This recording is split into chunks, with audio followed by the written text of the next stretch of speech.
I just gave him flowers. Why did he do this for me? Emma, a florist who believed in kindness, noticed an elderly man sitting outside her shop, lost in sorrow. Hoping to bring him a moment of comfort, she offered him flowers, thinking it was just a small act of kindness. But an hour later, an unexpected visitor stepped into her shop, a lawyer sent by the elderly man handing her a legal contract that made her break down in tears. Little did she know, her small act of kindness would change her life in ways she never imagined. Hi everyone, welcome back to Unveiled Narratives.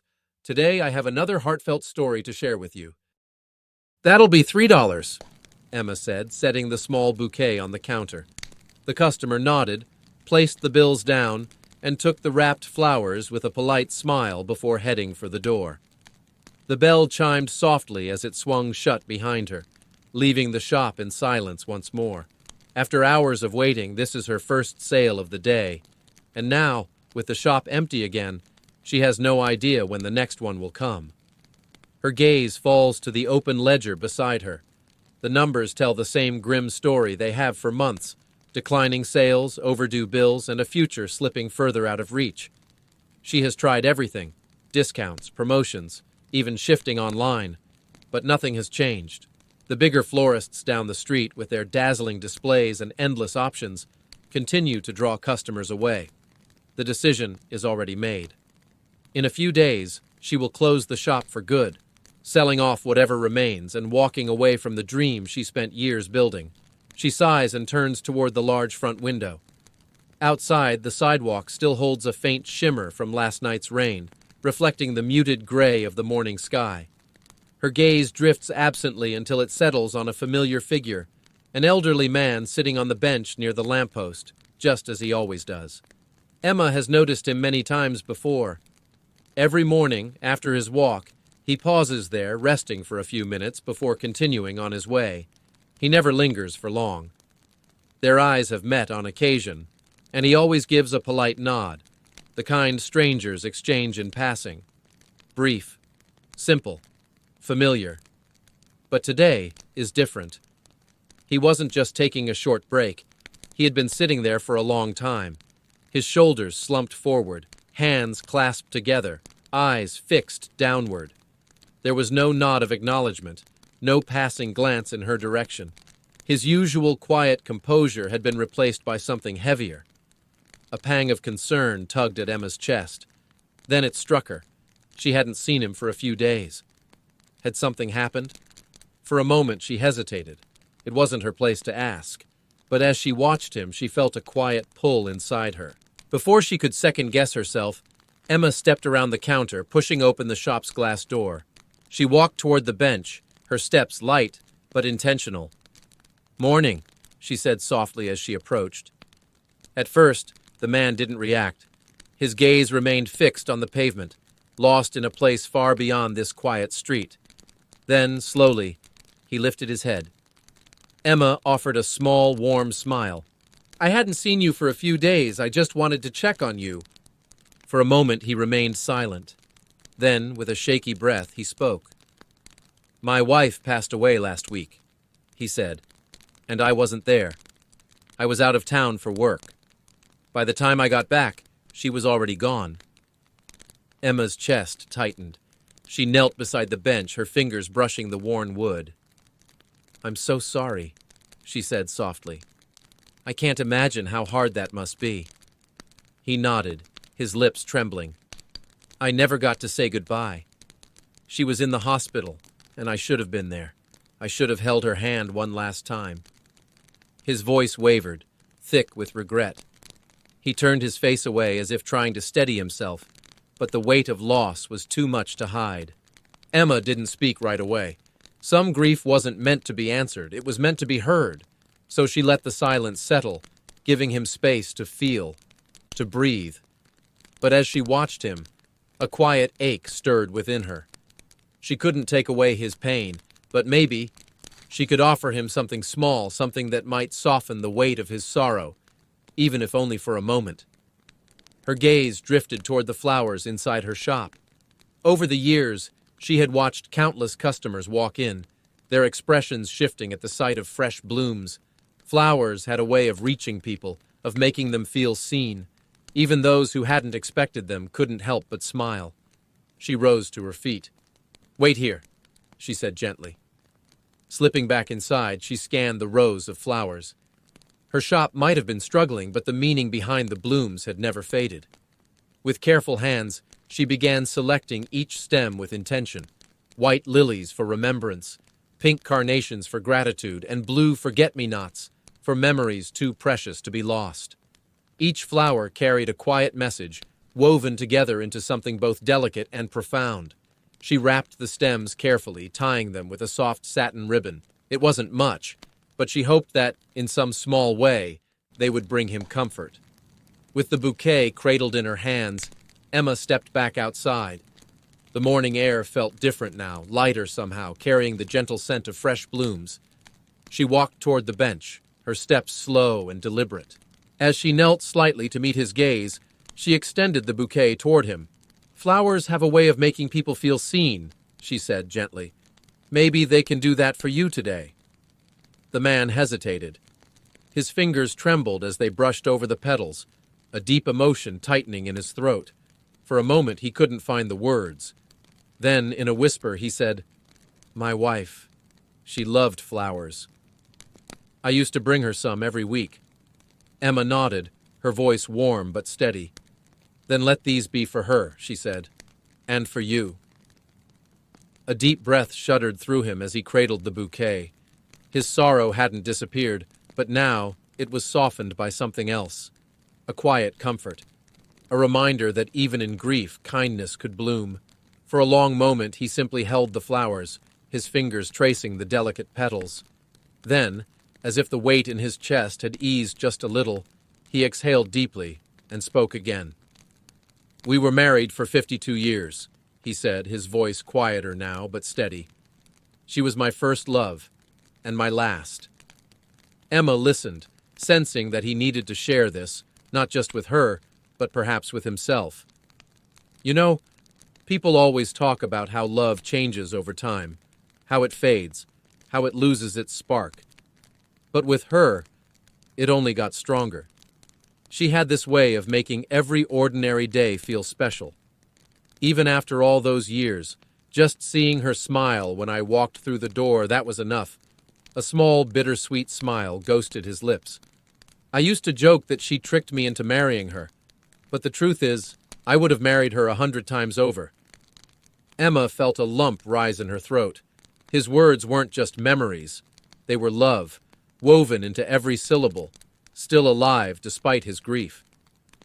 "She sounds like a wonderful woman," Emma said softly.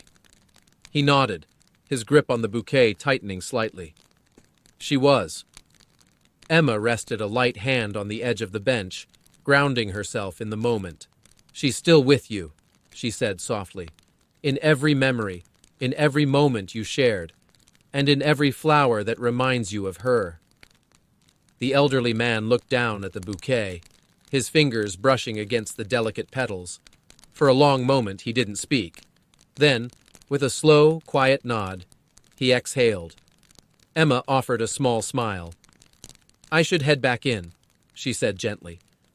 "But if you ever want to stop by, the flowers are always here." She turned toward the shop, expecting him to leave. But something made her glance back. The elderly man hadn't moved. His gaze lingered on the storefront, as if memorizing every detail, as if seeing it differently than before. Then, after a pause, he spoke. "Ma'am, before you go, what's your full name?" Emma blinked, slightly caught off guard. It wasn't an unusual question, yet something about the way he asked made her pause. "Emma Carter," she said, watching him closely. "Why?" A small, knowing smile touched his lips, though his eyes held something deeper, something unreadable. "I just wanted to remember the name of the person who reminded me of something important today." Emma tilted her head slightly. "And what's that?" she asked. The elder man's fingers traced the bouquet's ribbon, his touch careful, almost reverent. That kindness still matters. That being seen, even for a moment, can mean everything. There was a weight to his words, not heavy with grief but with quiet intention, as if, in that moment, he had made a decision she wasn't yet aware of. Emma watched as he rose from the bench and walked away, his steps slow but deliberate. She stood there a little longer, watching his figure fade into the distance, a strange feeling settling in her chest, one she couldn't quite name. As she stepped back inside her shop, she couldn't shake the feeling that something had shifted, something quiet, yet significant. The morning passed in a haze. Emma moved through her routine, trimming stems, arranging fresh bouquets, but her mind kept circling back to the old man's words. Something about the way he'd said her name, the way he'd looked at her. It lingered, quiet, but persistent. She lost herself in the steady motions, hands moving from one task to the next. Minutes turned into an hour, the soft rustling of petals and distant hum of the city outside filling the silence. Then, just before noon, the shop bell rang again. She glanced up from the counter, expecting a customer. But the man who stepped inside wasn't browsing for flowers. He wore a crisp suit, a leather briefcase in hand, his presence exuding quiet authority. Everything about him, his posture, his steady gaze, felt too formal, too deliberate for a flower shop. Emma's stomach tightened. Lawyers didn't just walk into small shops like hers without a reason. He approached the counter and met her eyes. "Emma Carter?" he asked, as if confirming her identity. Emma hesitated for a moment before nodding. "Yes?" The man gave a slight nod, glancing around the shop before returning his attention to her. "I'm here on behalf of a client. They've asked me to deliver this to you." He reached into his folder, pulled out a sealed envelope, and placed it on the counter. Her name was printed in bold, precise letters. Emma stared at it, unease creeping in. What is this about?" she asked, her voice quieter than before. The lawyer adjusted his stance slightly. "My client will be here shortly to explain in detail. Until then, I advise you to open it." Her fingers trembled slightly as she picked up the envelope, the weight of the unknown pressing down on her chest. She could feel the lawyer's eyes on her as she slid a nail under the seal and carefully unfolded the contents inside. The first thing she saw was a contract, and as her eyes skimmed the words, her breath hitched. Her eyes scanned the contract again, but the words felt unreal. Her fingers tightened around the paper as confusion and disbelief tangled inside her. This wasn't a bill or a legal notice. It was something else. Something impossible that she never thought something come to her way like this. Tears burned in her eyes. She had spent years struggling, giving away flowers just to bring joy. Now, a stranger was offering something beyond her imagination. Her hand covered her mouth as a quiet sob escaped. Her shoulders shook under the weight of it all. She swallowed hard, her voice barely a whisper. Why did he do this for me?" The lawyer remained still, offering no further explanation. The paper in her hands blurred as tears welled in her eyes. She struggled to steady her breath, her fingers trembling against the impossible reality of what she was holding. Then, a gentle chime echoed through the shop, a familiar sound, yet somehow different this time. It wasn't just the bell announcing a customer. It was the moment everything changed. The elderly man stood in the doorway, his warm eyes filled with quiet understanding. Before she could think, her feet carried her forward. She reached for his hands, gripping them tightly, as if anchoring herself to something real. A shaky breath escaped her, her fingers pressing against the roughness of his skin. "You—" Her voice wavered. "You did this?" The old man's smile was gentle, almost knowing. "You were kind to me when you didn't have to be," he said softly. "Now, it's my turn." Emma's throat tightened. A lump formed as she blinked rapidly, trying to steady herself against the overwhelming rush of emotions. Emma pulled back slightly, her gaze drifting to the document still clutched in her trembling fingers. Taking a steadying breath, she lowered her eyes to the pages, scanning the words again, as if trying to convince herself this was real. It was a long-term contract, one that secured daily flower deliveries to hospitals, elderly homes, and shelters. Not just for a few months, but for years. Every expense was covered by the elderly man, every detail carefully arranged. The sheer scale of it was staggering. Her mind raced. This wasn't just a business deal, it was stability, a future she had never dared to imagine. No more worrying about slow months, about making ends meet. And more than that, her flowers, her work, would bring comfort to those who needed it most. Emma swallowed hard, emotion swelling in her chest. She looked up at the elderly man, her vision blurring with unshed tears. "Why me?" she whispered, shaking her head. "I don't have rare flowers. My shop is small. There are bigger florists, but they don't have your heart." The old man gently cut her off with a knowing smile. His gaze drifted toward the bouquet display, his expression softening with memory. "My wife loved flowers," he murmured, as if speaking to the past. "She always believed they could heal, that even a single bloom could bring light into someone's darkest days." For a moment, he seemed lost in thought, his eyes tracing the delicate petals as if seeing something beyond them.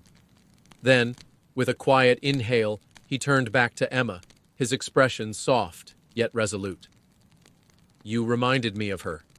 The flowers you gave me. They weren't just petals and stems. They were kindness, warmth, something I hadn't felt in a long time." Emma felt something tighten in her chest, the weight of his words settling deep. "So now," the man continued, his voice steady but full of quiet emotion, "I want to take that feeling, the one you gave me, and share it with others, people who are lonely, hurting, forgotten. I want them to feel what I felt, even for a moment." Emma let out a shuddering breath. No one had ever believed in her or her shop like this before. Her voice was barely more than a whisper. "I don't know what to say." "You don't have to say anything," the man said with a small chuckle. "Just keep doing what you do. Let the flowers speak for you." Emma blinked away the sting of emotion. This wasn't just paperwork, it was a new beginning. The lawyer, who had remained quietly observing, finally stepped forward and placed a pen beside the document.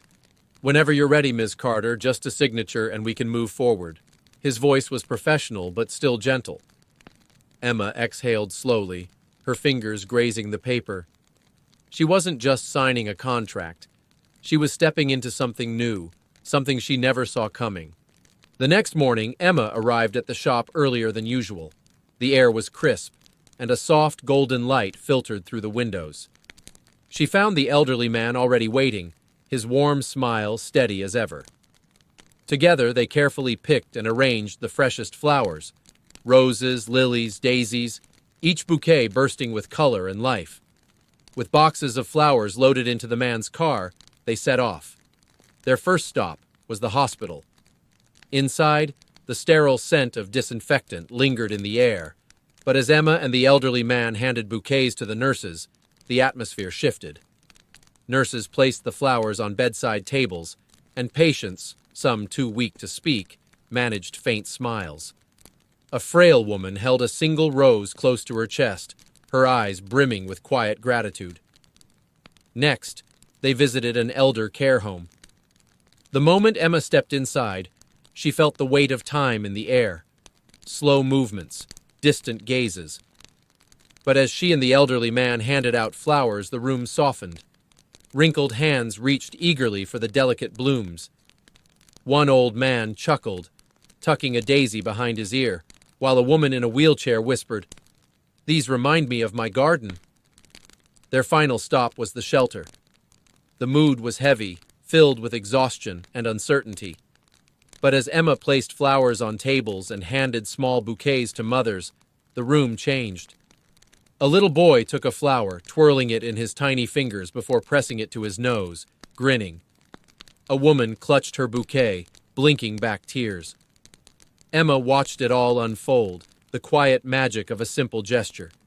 It wasn't just about flowers, it was about hope, about reminding people they weren't invisible. As the days passed, Emma's flower shop transformed. What was once a quiet, struggling business now thrived with a newfound purpose. Orders increased, not just from the contract, but from people who had heard of her story, how a simple act of kindness had rippled outward.